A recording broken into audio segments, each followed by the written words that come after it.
kile unachokiamini manake una misingi na hicho. Lakini ukisha kiamini kitu kinakupa thamani.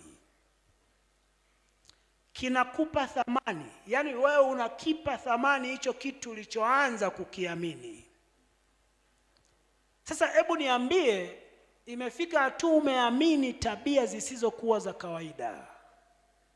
Kwa mfano kama sasa hivi jamii kwa namna ilivyo, wewe umeamini ujinga kama ni kitu sahihi, manake utaupa thamani ujinga. Lakini haitoshi tu, kitu kishakipa thamani, baadaye kunakuwa na tabia na mtazamo unajengwa. Tabia na mtazamo unajengwa. Kwa hiyo ukimkuta mtu ana tabia isiyo ya kawaida, inaashiria alikotokea, inaashiria malezi alikotokea. Bwana Yesu asifiwe sana.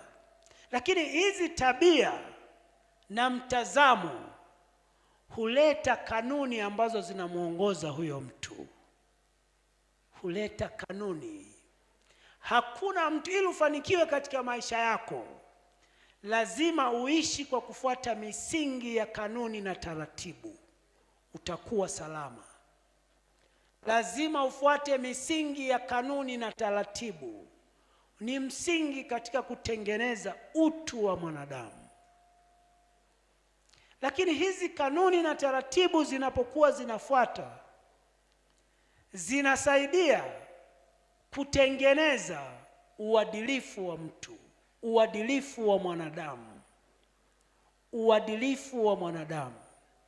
Ndiyo maana vijana wengi sana wanaovunja sheria ni wale ambao wamekuwa wakiishi bila kufuata kanuni, hawana uadilifu. Kwa hiyo sasa tunamtaka kijana ambaye atakuwa ni kijana ambaye ana uadilifu. Uadilifu hujenga kitu kimoja kikubwa sana.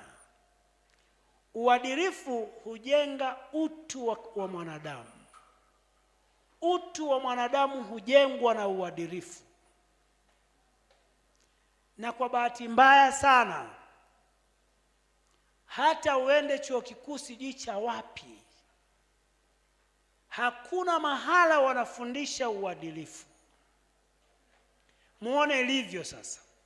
Kwa hiyo kwa maana hiyo ni kwamba somo la uadilifu halipo chuo kikuu, halipo sekondari, halipo primary. Na msingi namba moja wa mwanadamu ili akamilike ni uwezo wa kuwa kijana mwadilifu. Sasa ni namna gani utakuwa mwadilifu?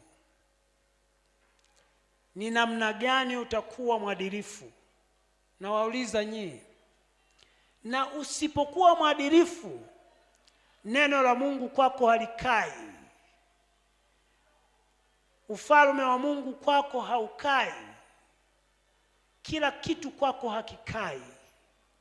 Matokeo yake unakuwa kijana wa mtaani, kijana mzinzi, kijana usiyejitambua kwa sababu umemiss sensi ya uadilifu.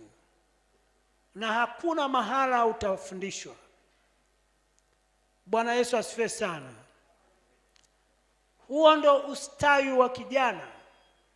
Kwa tunapozungumza ustawi wa kijana, tunaangalia namna ambavyo kijana atawajibika katika taifa lake.